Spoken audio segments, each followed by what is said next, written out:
morning of April 27th, all was quiet in the town.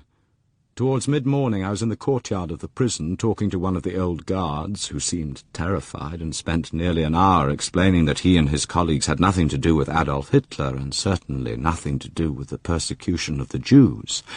I heard the sound of a vehicle drive up outside the locked gates, and there was a hammering on them. The old Home Guard went to open them. The man who stepped through, cautiously, with a revolver in his hand, was a soldier in full battle uniform, one that I had never seen before. He was evidently an officer, for he was accompanied by a soldier in a flat, round tin hat who carried a rifle. They just stood there in silence, looking round at the courtyard of the prison. In one corner were stacked about 50 corpses, those who had died in the past 2 weeks and whom no one had the strength to bury. Others, half alive, lay round the walls trying to soak up a little of the spring sunshine, their sores festering and stinking. The two men looked at each other, then at the 70-year-old Home Guard. He looked back, embarrassed. Then he said something he must have learned in the First World War. He said, "Hello, Tommy." The officer looked back at him, looked again round the courtyard, and said quite clearly in English, "You fucking kraut pig."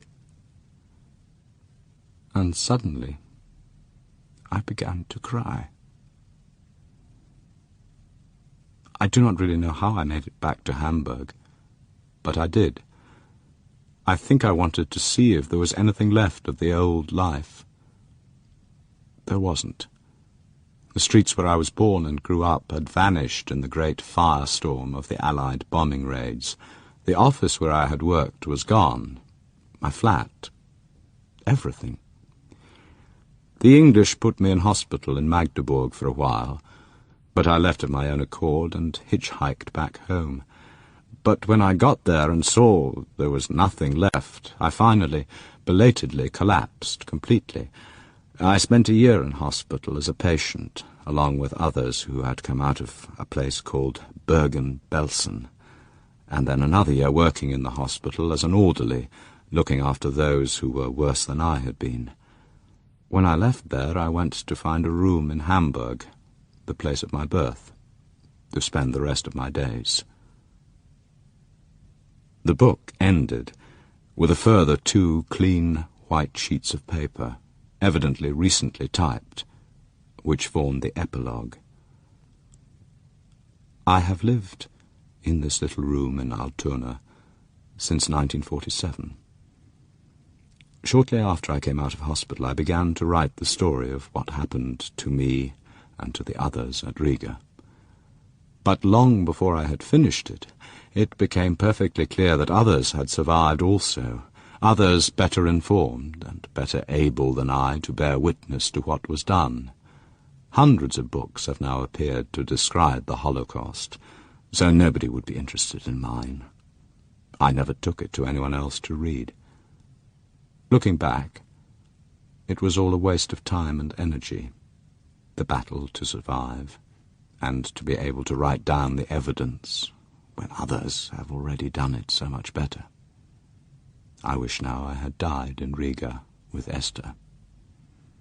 Even the last wish, to see Edward Roschmann stand before a court and to give evidence to that court about what he did, will never be fulfilled.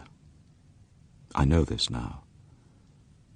I walk through the streets sometimes and remember the old days here, but it can never be the same. The children laugh at me and run away when I try to be friends. Once I got talking to a little girl who did not run away, but her mother came up screaming and dragged her away. So I do not talk to many people. Once a woman came to see me. She said she was from the reparations office and that I was entitled to money. I said I did not want any money. She was very put out, insisting that it was my right to be recompensed for what was done. I kept on refusing. They sent someone else to see me, and I refused again. He said it was very irregular to refuse to be recompensed. I sensed he meant it would upset their books. But I only take from them what is due to me. When I was in the British hospital, one of their doctors asked me why I did not emigrate to Israel, which was soon to have its independence. How could I explain to him? I could not tell him that I can never go up to the land, not after what I did to Esther, my wife. I think about it often, and dream about what it must be like, but I am not worthy to go. But if ever these lines should be read in the land of Israel, which I shall never see, will someone there please say Kaddish for me? Solomon Tauber, Altona, Hamburg, 21st November, 1963. Peter Miller put the diary down and lay back in his chair for a long time, staring at the ceiling and smoking. Just before 5 in the morning, he heard the flat door open, and Ziggy came in from work. She was startled to find him still awake. "What are you doing up so late?" she asked. "Been reading," said Miller. Later they lay in bed as the first glint of dawn picked out the spire of St. Michaelis, Ziggy drowsy and contented like a young woman who has just been loved, Miller staring up at the ceiling, silent and preoccupied. "Penny for them," said Ziggy after a while. "Just thinking." "I know, I can tell that. What about?" "The next story I'm going to cover." She shifted and looked across at him. "What are you going to do?" she asked. Miller leaned over and stubbed out his cigarette. "I'm going to track a man down," he said. Chapter 3. While Peter Miller and Ziggy were asleep in each other's arms in Hamburg, a giant Coronado of Argentine Airlines swung over the darkened hills of Castile and entered final approach for a landing at Barajas Airport, Madrid. Sitting in a window seat in the third row back of the first-class passenger section was a man in his early 60s with iron-grey hair and a trim moustache. Only one photograph had ever existed of the man, showing him in his early 40s, with close-cropped hair, no moustache to cover the rat-trap mouth, and a razor-straight parting along the left side of his head. Hardly anyone of the small group of men who had ever seen that photograph would recognize the man in the airliner, his hair now growing thickly back from the forehead, without a parting. The photograph in his passport matched his new appearance.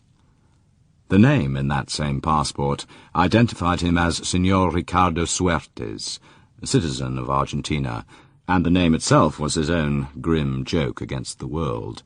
For suerte, in Spanish, means luck, and luck, in German, is Glück. The airline passenger that January night had been born Richard Glücks, later to become full general of the SS, head of the Reich Economic Administration main office and Hitler's Inspector General of concentration camps. On the wanted lists of West Germany and Israel, he was number 3 after Martin Bormann and the former chief of the Gestapo, Heinrich Müller. He ranked higher even than Dr. Josef Mengele, the devil doctor of Auschwitz. In the Odessa, he ranked number 2, direct deputy of Martin Bormann, on whom the mantle of the Führer had fallen after 1945. The role Richard Glücks had played in the crimes of the SS was unique, and matched only by the manner in which he managed to effect his own complete disappearance in May 1945. More even than Adolf Eichmann, Glücks had been one of the most senior masterminds of the Holocaust, and yet he had never pulled a trigger. Had an uninformed passenger been told who the man sitting next to him was, he might well have wondered why the former head of an economic administration office should be so high on the wanted list. Had he asked, he would have learned that of the crimes against humanity committed on the German side between 1933 and 1945, probably 95% can accurately be laid at the door of the SS.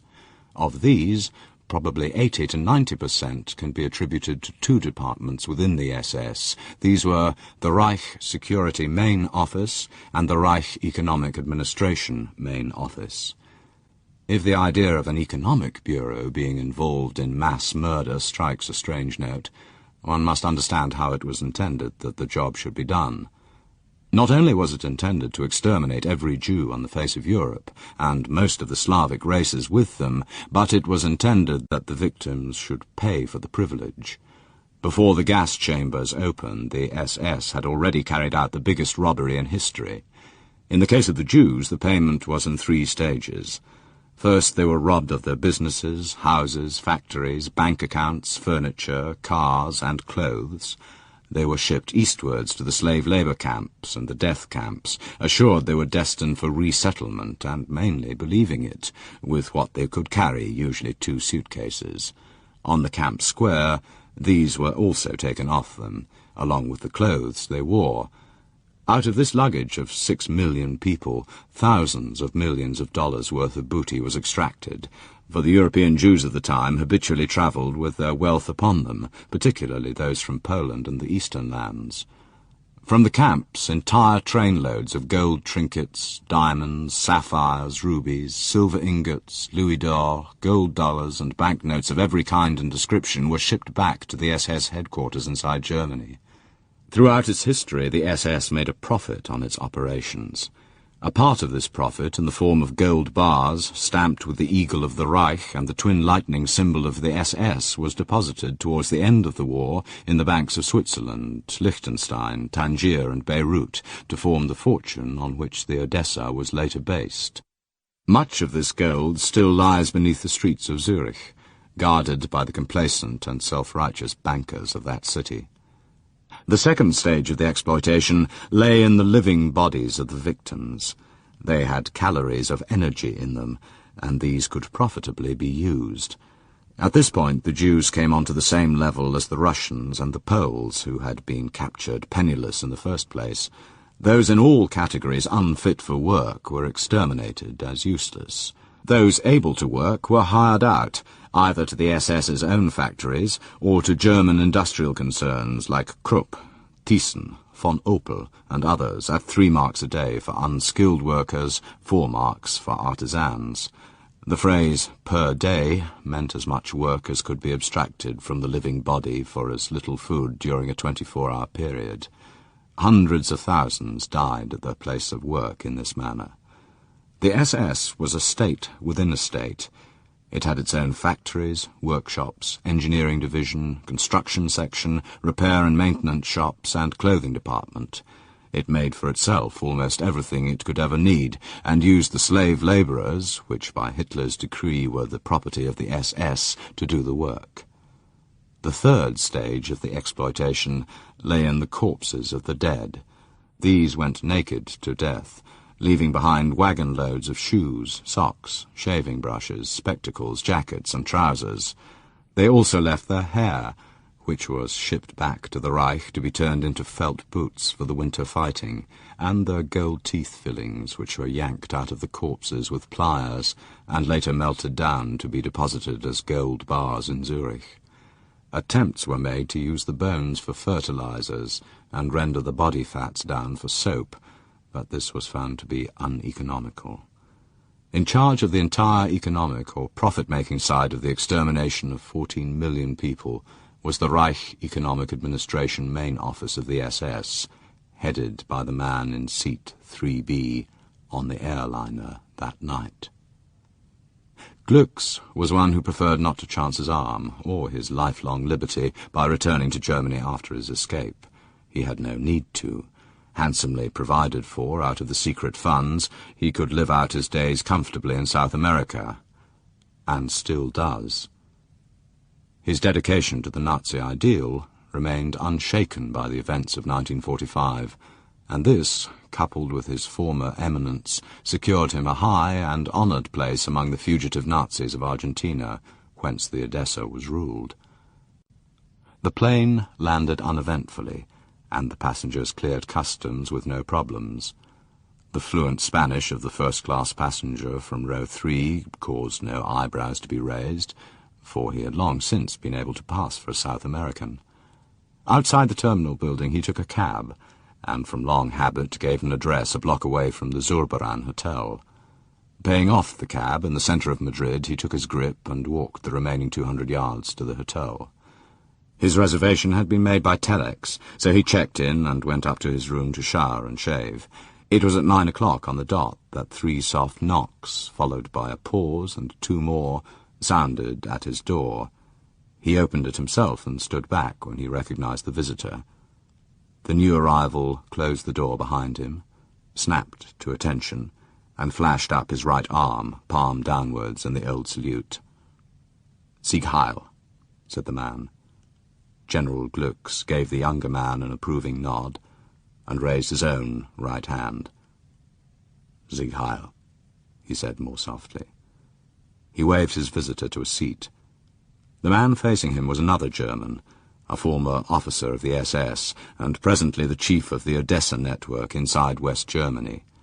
He felt very keenly the honour of being summoned to Madrid for a personal conference with such a senior officer, and suspected it had something to do with the death of President Kennedy 36 hours earlier. He was not wrong. General Glücks poured himself a cup of coffee from the breakfast tray beside him and carefully lit a large Corona. "You have probably guessed the reason for this sudden and somewhat hazardous visit by me to Europe," he said. "As I dislike remaining on this continent longer than necessary, I will get to the point and be brief." The subordinate from Germany sat forward expectantly. "Kennedy is now dead. For us a remarkable stroke of good fortune," the general went on. "There must be no failure to extract the utmost advantage from this event. Do you follow me?" "Certainly, in principle, Herr General," the younger man replied eagerly. "But in what specific form?" "I am referring to the secret arms deal between the rabble of traitors in Bonn and the pigs in Tel Aviv. You know about the arms deal, the tanks, guns, and other weaponry even now flowing from Germany to Israel." "Yes, of course." "And you know also that our organization is doing everything in its power to assist the Egyptian cause so that they may one day prove completely victorious in the coming struggle." "Certainly. We have already organized the recruiting of numerous German scientists to that end." General Glücks nodded. "I'll return to that later. What I was referring to was our policy of keeping our Arab friends as closely informed as possible about the details of this treacherous deal, so that they can make the strongest representations to Bonn through diplomatic channels. These Arab protests have led to the formation of a group in Germany strongly opposed to the arms deal on political grounds, because the deal upsets the Arabs. This group, mainly unwittingly, is playing our game for us, bringing pressure on the fool Erhard, even as high as cabinet level, to call off the arms deal." "Yes, I follow you, Herr General." "Good. So far, Erhard has not called off the arms shipments, but he has wavered several times. For those who wish to see the German-Israeli arms deal completed, the main argument to date has been that the deal is supported by Kennedy, and what Kennedy wants, Erhard gives him." "Yes, that's true. But Kennedy is now dead." The younger man from Germany sat back, his eyes alight with enthusiasm, as the new state of affairs opened up its perspectives to his mind. The SS general flicked an inch of ash from the cigar into the coffee cup, and jabbed the glowing tip at his subordinate. "For the rest of this year, therefore, the main plank of political action within Germany that our friends and supporters must undertake will be to whip up public opinion on as wide a scale as possible against the arms deal and in favour of Germany's true and traditional friends, the Arabs." Yes, that can be done." The younger man was smiling broadly. "Certain contacts we have in the government of Cairo will ensure a constant stream of diplomatic protests through their own and other embassies," the general continued. "Other Arab friends will ensure demonstrations by Arab students and German friends of the Arabs. Your job will be to coordinate press publicity through the various pamphlets and magazines we secretly support, advertisements taken in major newspapers and magazines, lobbying of civil servants close to government and politicians who must be persuaded to join the growing weight of opinion against the arms deal." The younger man's brow furrowed. "It's very difficult to promote feelings against Israel in Germany today," he murmured. "There need be no question of that," said the other tartly. "The angle is simple. For practical reasons, Germany must not alienate 80 million Arabs with these foolish, supposedly secret arms shipments. Many Germans will listen to that argument, particularly diplomats. Known friends of ours in the Foreign Office can be enlisted. Such a practical viewpoint is wholly permissible. Funds, of course, will be made available. The main thing is, with Kennedy dead and Johnson unlikely to adopt the same internationalist, pro-Jewish outlook, Erhard must be subjected to constant pressure at every level, including his own cabinet, to shelve this arms deal. If we can show the Egyptians that we have caused foreign policy in Bonn to change course, our stock in Cairo must inevitably rise sharply." The man from Germany nodded several times, already seeing his plan of campaign taking shape before him. "It shall be done," he said. "Excellent," replied General Glücks. The man in front of him looked up. "Herr General, you mentioned the German scientists now working in Egypt." "Ah, yes, I said I would return to them later. They represent the second prong of our plan to destroy the Jews once and for all. You know about the rockets of Helwan, of course." "Yes, sir, at least the broad details. "But not what they are really for." "Well, I assumed, of course, that they would be used to throw a few tons of high explosive onto Israel." General Glücks smiled broadly. "You could not be more wrong. However, I think the time is ripe to tell you why these rockets and the men who build them are in truth so vitally important." General Glücks leaned back, gazed at the ceiling, and told his subordinate the real story behind the rockets of Helwan.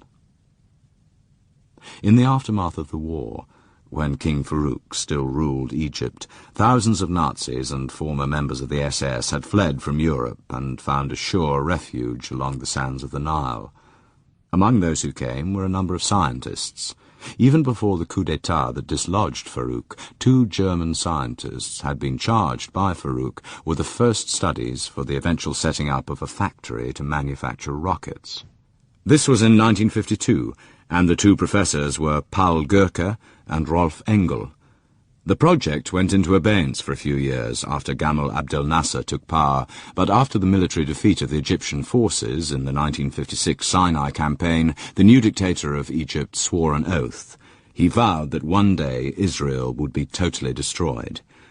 In 1961, when he got Moscow's final no to his requests for heavy rockets, the Goerke-Engel project for an Egyptian rocket factory was revitalized with a vengeance, and during this year, working against the clock and without rein on their expenditure of money, the German professors and the Egyptians built and opened Factory 333 at Helwan, north of Cairo. To open a factory is one thing, to design and build rockets is another. Long since, the senior supporters of Nasser, mostly with pro-Nazi backgrounds stretching back to the Second World War, had been in close contact with the Odessa representatives in Egypt. From these came the answer to the Egyptians' main problem, the problem of acquiring the scientists necessary to make the rockets. Neither Russia, America, Britain nor France would supply a single man to help. But the Odessa pointed out that the kind of rockets Nasser needed were remarkably similar in size and range to the V-2 rockets that Werner von Braun and his team had once made at Peenemünde to pulverize London, and many of his former team were still available. In late 1961, the recruiting of German scientists started.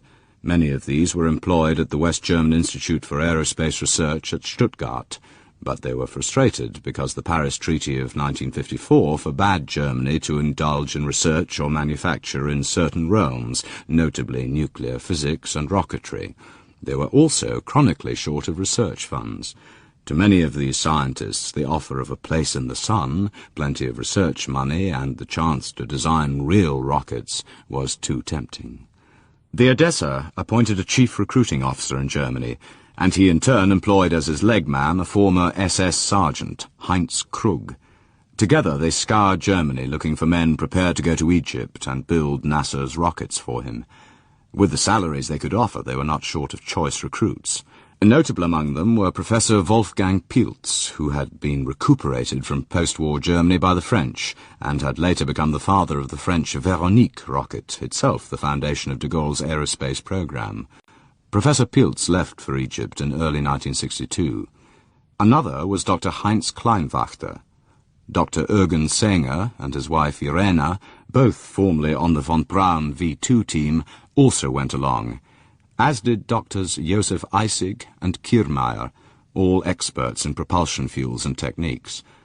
The world saw the first results of their labours at a parade through the streets of Cairo on 23 July 1962 to mark the 8th anniversary of the fall of Farouk.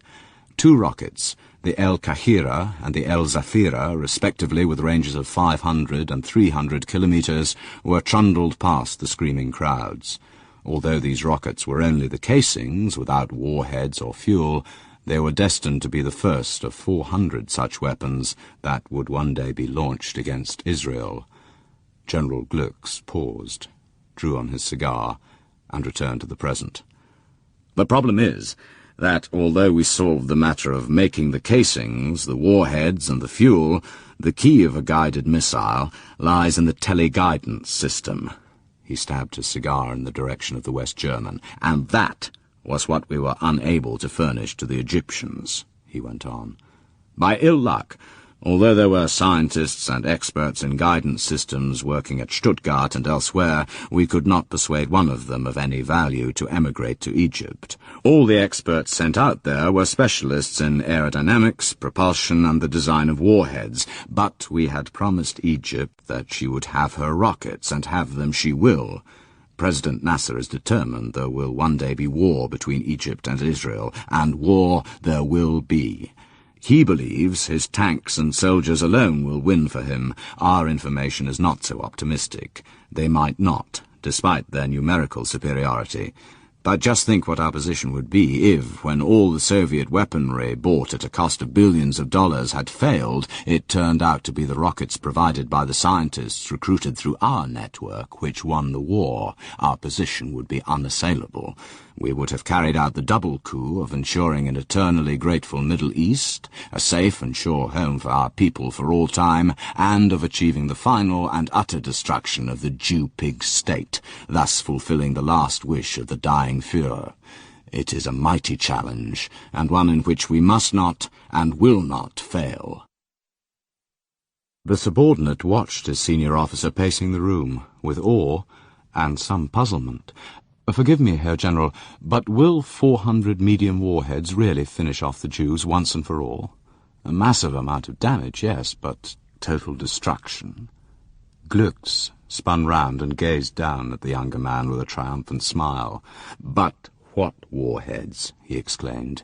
You do not think we are going to waste mere high explosive on these swine. We have proposed to President Nasser, and he has accepted with alacrity, that these warheads on the Kahiras and Zafiras be of a different type. Some will contain concentrated cultures of bubonic plague, and the others will explode high above the ground, showering the entire territory of Israel with irradiated strontium-90. Within hours they will all be dying of the pest or of gamma-ray sickness. That is what we have in store for them. The other gazed at him, open-mouthed. Fantastic, he breathed. Now I recall reading something about a trial in Switzerland last summer. Just summaries, so much of the evidence was in camera. Then it's true. But, General, it's brilliant. Brilliant, yes. And inevitable, provided we of the Odessa can equip those rockets with the teleguidance systems necessary to direct them not merely in the right direction, but to the exact locations where they must explode. The man who controls the entire research operation aimed at devising a teleguidance system for those rockets is now working in West Germany. His code name is Vulcan. You may recall that in Greek mythology, Vulcan was the smith who made the thunderbolts of the gods. He is a scientist? Asked the West German in bewilderment. No, certainly not. When he was forced to disappear in 1955, he would normally have returned to Argentina. But your predecessor was required by us to provide him immediately with a false passport to enable him to stay in Germany. He was then funded out of Zurich with $1 million with which to start a factory in Germany. The original purpose was to use the factory as a front for another type of research in which we were interested at the time, but which has now been shelved in favor of the guidance systems for the rockets of Helwan. The factory Vulcan now runs manufactures transistor radios, but this is a front. In the research department of the factory, a group of scientists is even now in the process of devising the teleguidance systems that will one day be fitted to the rockets of Helwan. "Why don't they simply go to Egypt?" asked the other. Glücks smiled again and continued pacing. "That is the stroke of genius behind the whole operation. I told you that there were men in Germany capable of producing such rocket guidance systems, but none could be persuaded to emigrate. The group of them who now work in the research department of Vulcan's factory actually believe they are working on a contract, in conditions of top secrecy, of course, for the Defense Ministry in Bonn." This time the subordinate got out of his chair, his coffee spilling on the carpet. "God in heaven! How on earth was that arranged?" "Basically quite simple. The Paris Treaty forbids Germany to do research into rockets. The men under Vulcan were sworn to secrecy by a genuine official of the Defense Ministry in Bonn, who also happens to be one of us. He was accompanied by a general whose face the scientists could recognize from the last war. They are all men prepared to work for Germany, even against the terms of the Paris Treaty, but not necessarily prepared to work for Egypt. Now they believe they are working for Germany. Of course, the cost is stupendous. Normally, research of this nature can only be undertaken by a major power. This entire program has made enormous inroads into our secret funds. Now do you understand the importance of Vulcan?" "Of course," replied the Odessa chief from Germany. "But if anything happened to him, could not the program go on?" "No. The factory and the company are owned and run by him alone. He is chairman and managing director, sole shareholder, and paymaster. He alone can continue to pay the salaries of the scientists and the enormous research costs involved. None of the scientists ever has anything to do with anyone else in the firm, and no one else in the firm knows the true nature of the over-large research section. They believe the men in the closed-off section are working on microwave circuits with a view to making a breakthrough in the transistor market. The secrecy is explained as a precaution against industrial espionage. The only linkman between the two sections is Vulcan. If he went, the entire project would collapse." "Can you tell me the name of the factory?" General Glücks considered for a moment, then mentioned a name. The other man stared at him in astonishment. "But I know those radios," he protested. "Of course. It's a bona fide firm and makes bona fide radios." "And the managing director?" "He is—" "Yes, he is Vulcan. Now you see the importance of this man and what he is doing. For that reason there is one other instruction to you. Here." General Glücks took a photograph from his breast pocket and handed it to the man from Germany. After a long, perplexed gaze at the face, he turned it over and read the name on the back. "Good God! I thought he was in South America." Glücks shook his head. "On the contrary, he is Vulcan. At the present time his work has reached a most crucial stage. If by any chance, therefore, you should get a whisper of anyone asking inconvenient questions about this man, that person should be discouraged. One warning, and then a permanent solution. Do you follow me, comrade? No one, repeat, no one, is to get anywhere near exposing Vulcan for who he really is." The SS general rose. His visitor did likewise. "That will be all," said Glücks. "You have your instructions." Chapter 4. "But you don't even know if he's alive." Peter Miller and Karl Brandt were sitting side by side in Miller's car outside the house of the detective inspector, where Miller had traced him over Sunday lunch on his day off. "No, I don't. So that's the first thing I have to find out. If Rochman's dead, obviously that's the end of it. Can you help me?" Brandt considered the request, then slowly shook his head. "No, sorry, I can't." "Why not?" "Look, I gave you that diary as a favour, just between us, because it shocked me, because I thought it might make a story for you. But I never thought you were going to try and track Rochman down. Why can't you just make a story out of the finding of the diary?" "Because there's no story in it," said Miller. "What am I supposed to say? Surprise, surprise, I've found a loose-leaf folder in which an old man who just gassed himself describes what he went through during the war. You think any editor's going to buy that? I happen to think it's a horrifying document, but that's just my opinion. There have been hundreds of memoirs written since the war. The world's getting tired of them. Just the diary alone won't sell to any editor in Germany. So what are you going on about? Asked Brandt. Simply this. Get a major police hunt started for Rochman on the basis of the diary, and I've got a story. Brandt tapped his ash slowly into the dashboard tray. There won't be a major police hunt, he said. Look, Peter, you may know journalism, but I know the Hamburg police.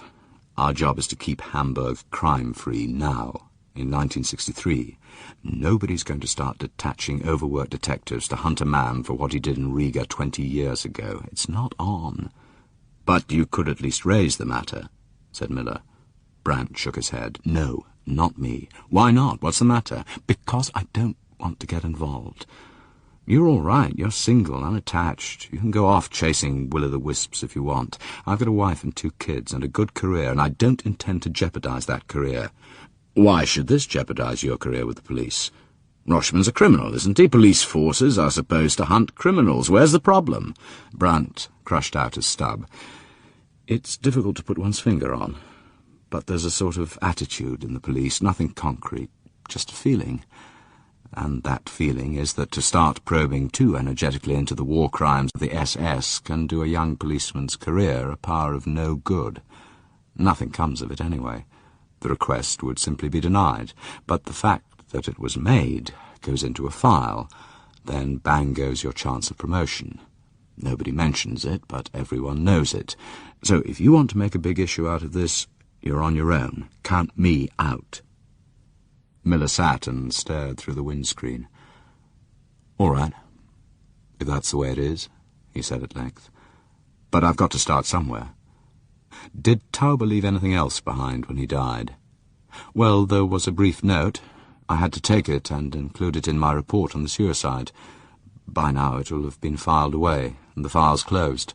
What did it say? Asked Miller. Not much, said Brandt. He just said he was committing suicide. Oh, there was one thing. He said he left his effects to a friend of his, a Herr Marx. Well, that's a start. Where's this Marx? How the hell should I know? Said Brandt.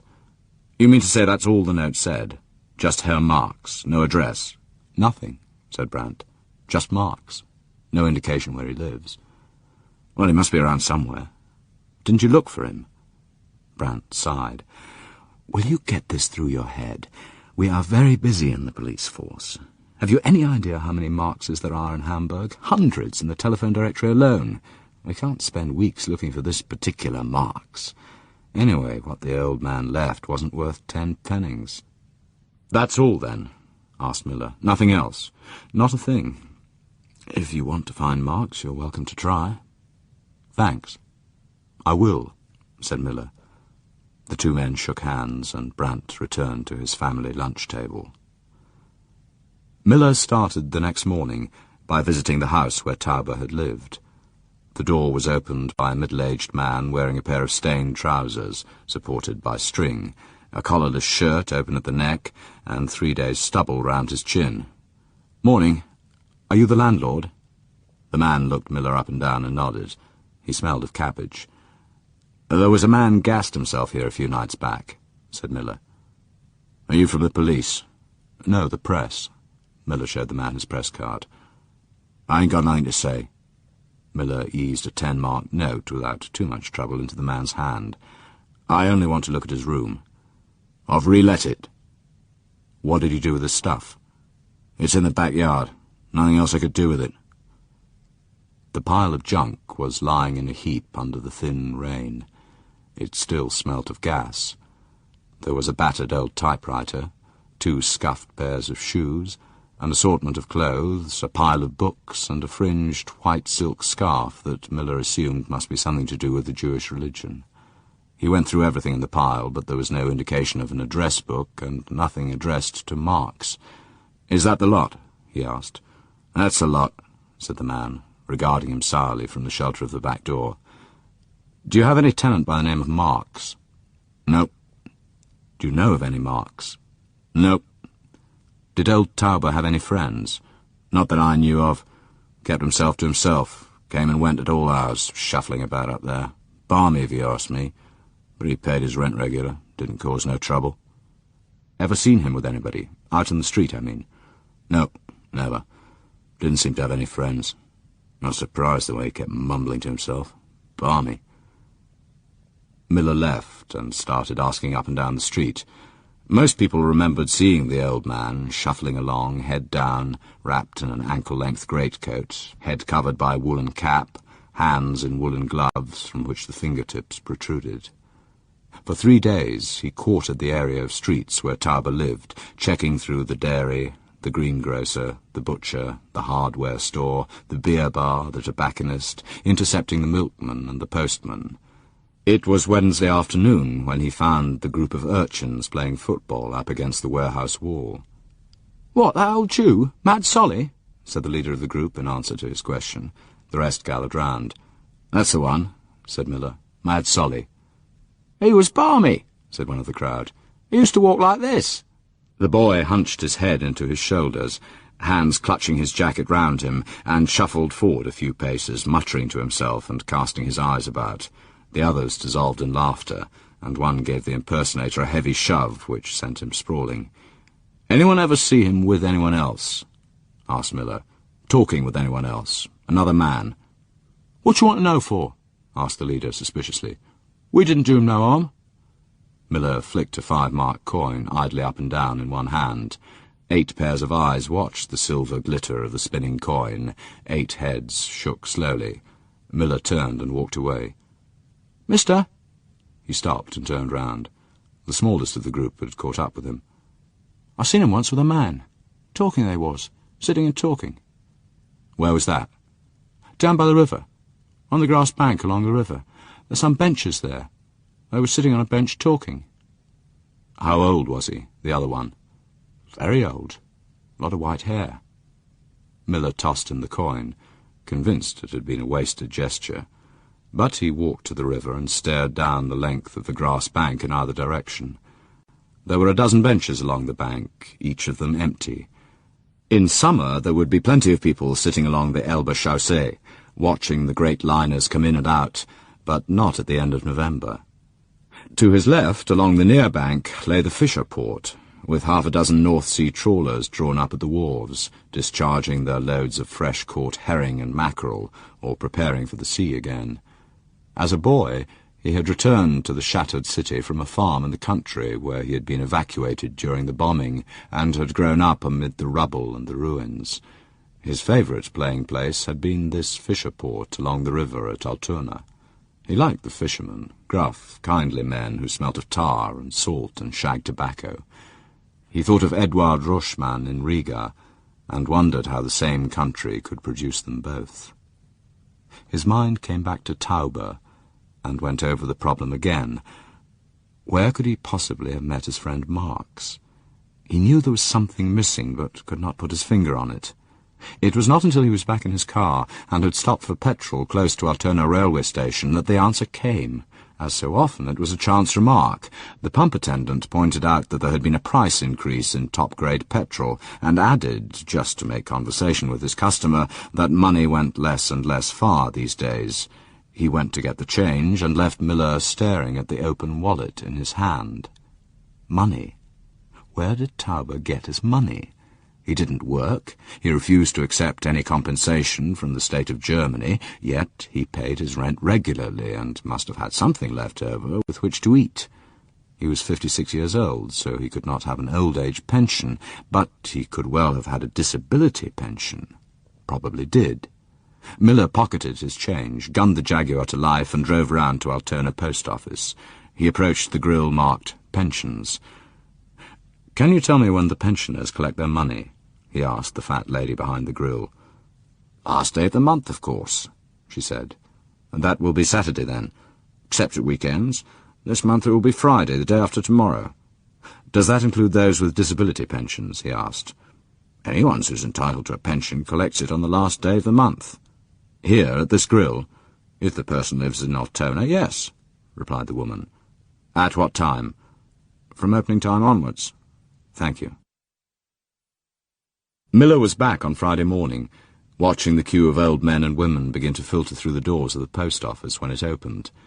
He positioned himself against the wall opposite, watching the direction they took as they departed. Many had white hair, but most wore hats against the cold. The weather had turned dry again, sunny but chill. Just before 11, an old man with a shock of white hair like candy floss came out of the post office, counted his money to make sure it was all there, put it in his inside pocket, and looked round as if searching for someone. After a few minutes he turned and began to walk slowly away. At the corner he looked up and down again, then turned down Museum Street in the direction of the river bank. Miller eased himself off the wall and followed him. It took the old man 20 minutes to get the half-mile to the Elbe Chaussee. Then he turned up the bank, crossed the grass, and settled himself on a bench. Miller approached slowly from behind. "Herr Marx?" The old man turned as Miller came round the end of the bench. He showed no surprise, as though he was often recognized by complete strangers. "Yes," he said gravely. "I am Marx."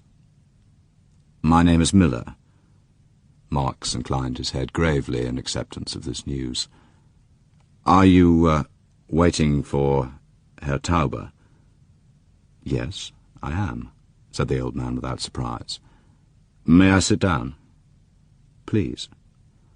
Miller sat beside him, so they both faced towards the river Elbe.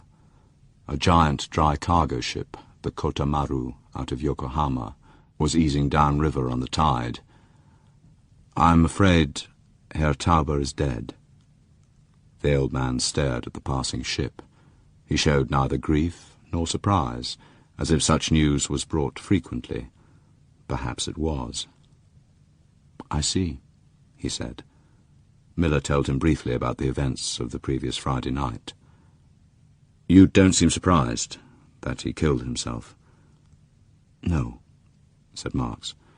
"He was a very unhappy man." "He left a diary, you know." "Yes, he told me once about that." "Did you ever read it?" asked Miller. "No, he never let anybody read it, but he told me about it." "It described the time he spent in Riga during the war." "Yes, he told me he was in Riga." "Were you in Riga too?" The man turned and looked at him with sad old eyes. "No, I was in Dachau." "Look, Herr Marx, I need your help. In his diary your friend mentioned a man, an SS officer, called Roschmann, Captain Eduard Roschmann. Did he ever mention him to you?" "Oh, yes. He told me about Roschmann. That was really what kept him alive, hoping one day to give evidence against Roschmann." "That's what he said in his diary. I read it after his death. I'm a press reporter. I want to try and find Roschmann, bring him to trial. Do you understand?" "Yes." "But there's no point if Roschmann is already dead. Can you remember if Herr Tauber ever learned whether Roschmann was still alive and free?" Marx stared out at the disappearing stern of the Kotamaru for several minutes. "Captain Roschmann is alive," he said simply. "And free." Miller leaned forward earnestly. "How do you know?" "Because Tauber saw him."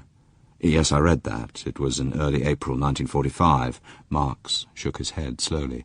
"No, it was last month."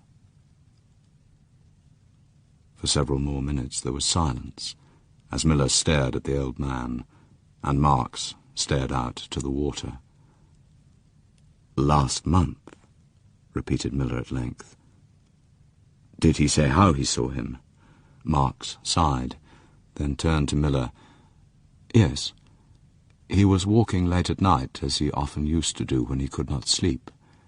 He was walking back home past the State Opera House just as a crowd of people started to come out. He stopped as they came to the pavement. He said they were wealthy people, the men in dinner jackets, the women in furs and jewels.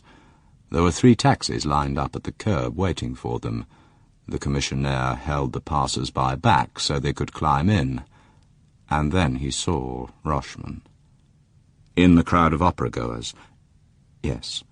He climbed into a taxi with 2 others, and they drove off. Now listen, Herr Marx, this is very important. Was he absolutely sure it was Rochman? Yes. He said he was. But it was 19 years since he last saw him. He must have changed a lot. How could he be so sure? He said he smiled. He what? He smiled. Rochman smiled. That is significant. Marx nodded several times.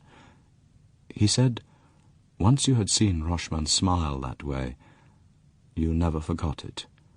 He could not describe the smile, but just said he would recognize it among 1,000,000 others anywhere in the world. I see. Do you believe him? Yes. Yes, I believe he saw Rochman. All right, let's accept that I do too. Did he get the number of the taxi? No. He said his mind was so stunned he just watched it drive away. Damn, said Miller. It probably drove to a hotel. If I had the number, I could ask the driver where he took that party. When did Herr Tauber tell you all this? Last month, when we picked up our pensions.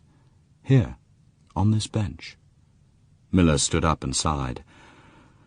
You must realize that nobody would ever believe his story. Marx shifted his gaze off the river and looked up at the reporter. Oh, yes, he said softly. He knew that. You see, that was why he killed himself. That evening, Peter Miller paid his usual weekend visit to his mother, and, as usual, she fussed over whether he was eating enough, the number of cigarettes he smoked in a day, and the state of his laundry.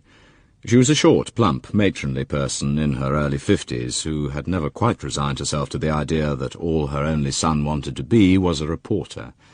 During the course of the evening, she asked him what he was doing at the moment. Briefly, he told her, mentioning his intention to try to track down the missing Edouard Rochman. She was aghast. Peter ate away stolidly, letting the tide of reproach and recrimination flow over his head. It's bad enough you always having to go about covering the doings of those nasty criminals and people, she was saying, without going and getting mixed up with those Nazi people. I don't know what your dear father would have thought. I really don't. A thought struck him. Mother? Yes, dear? During the war, those things that the SS did to people in the camps, did you ever suspect? Did you ever think that it was going on? She busied herself furiously, tidying up the table. After a few seconds she spoke. Horrible things. Terrible things. The British made us look at the films after the war. I don't want to hear any more about it. She bustled out. Peter rose and followed her into the kitchen. You remember in 1950 when I was 16, and I went to Paris with a school party? She paused, filling the sink for the washing up. Yes, I remember. And we were taken to see a church called the Sacré-Cœur, and there was a service just finishing, a memorial service for a man called Jean Moulin. Some people came out, and they heard me speaking German to another boy. One of the group turned and spat at me. I remember the spittle running down my jacket. I remember I came home later and told you about it. Do you remember what you said? Mrs. Miller was furiously scouring the dinner plates. You said the French were like that. Dirty habits, you said. Well, they have. I never did like them. Look, Mother, do you know what we did to Jean Moulin before he died? Not you, not Father, not me, but us, the Germans, or rather the Gestapo, which for millions of foreigners seems to be the same thing. I'm sure I don't want to hear. Now, that's enough of that. Well, I can't tell you because I don't know. Doubtless it's recorded somewhere, but the point is I was spat on, not because I was in the Gestapo, but because I'm a German. And you should be proud of it. Oh, I am. Believe me, I am. But that doesn't mean I've got to be proud of the Nazis and the SS and the Gestapo. Well, nobody is. But it won't get better for keeping talking about it. She was flustered, as always when he argued with her, drying her hands on the dish towel before bustling back into the sitting room. He trailed after her. Look, Mother, try to understand. Until I read that diary, I never even asked precisely what it was we were all supposed to have done. Now at least I'm beginning to understand. That's why I want to find this man, this monster, if he's still about. It's right that he should be brought to trial." She sat on the settee, close to tears.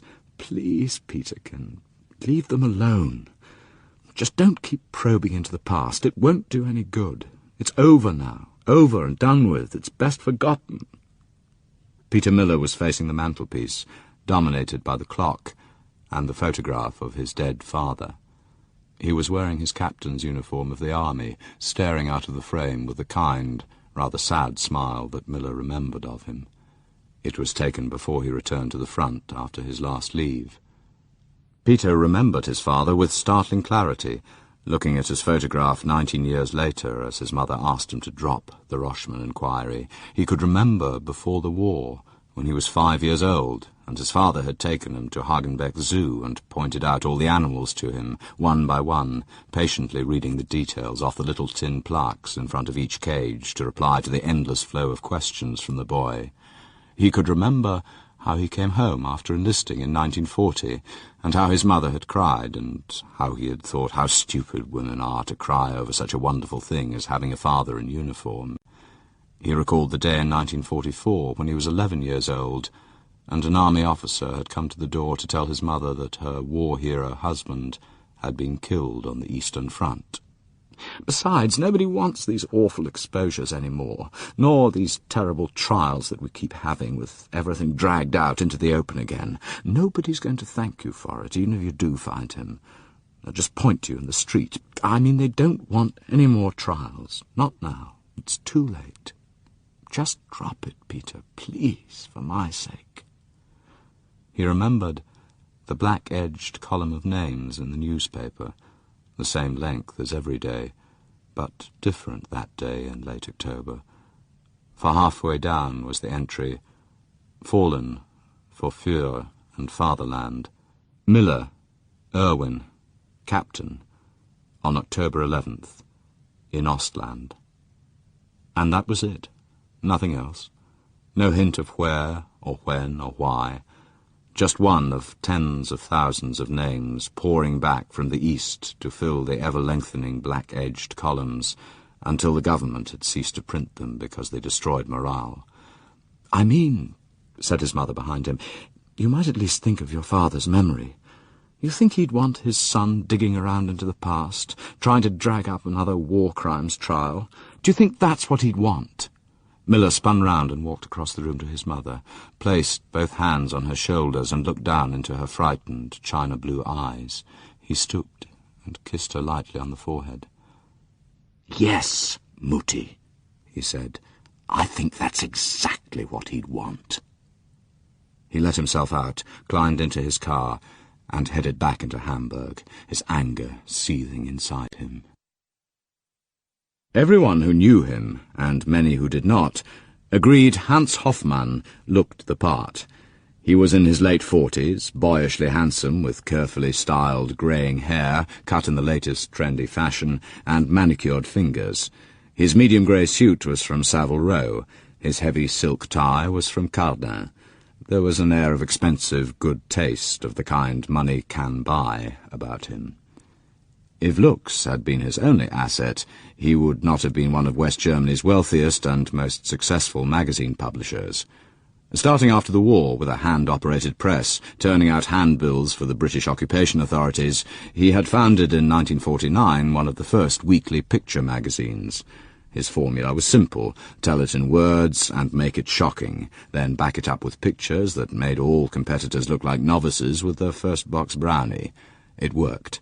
His chain of 8 magazines, ranging from love stories for teenagers to the glossy chronicle of the doings of the rich and sexy, had made him a multimillionaire. But Comet, the news and current affairs magazine, was still his favourite, his baby. The money had bought him a luxurious ranch-style house at Ottmarschen, a chalet in the mountains, a villa by the sea, a Rolls-Royce, and a Ferrari. Along the way he had picked up a beautiful wife, whom he dressed from Paris, and 2 handsome children he seldom saw. The only millionaire in Germany whose succession of young mistresses, discreetly maintained and frequently exchanged, were never photographed in his gossip magazine, was Hans Hoffmann. He was also very astute. That Wednesday afternoon, he closed the cover of the diary of Salomon Tauber after reading the preface, leaned back, and looked at the young reporter opposite. "All right. I can guess the rest. What do you want?" "I think it's a great document," said Miller. "There's a man mentioned throughout the diary called Edward Roschmann, captain in the SS, commandant of Riga ghetto throughout, killed 80,000 men, women and children. I believe he's alive and here in West Germany. I want to find him." "How do you know he's alive?" Miller told him briefly. Hoffmann pursed his lips. "Pretty thin evidence." "True, but worth a second look. I brought home stories that started on less." Hoffmann grinned, recalling Miller's talent for ferreting out stories that hurt the establishment. Hoffmann had been happy to print them once they were checked out as accurate. They sent circulation soaring. "Then presumably this man, what do you call him, Roschmann, presumably he's already on the wanted list. If the police can't find him, what makes you think you can?" "Are the police really looking?" asked Miller. Hoffmann shrugged.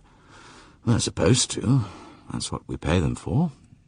"It wouldn't hurt to help a little, would it?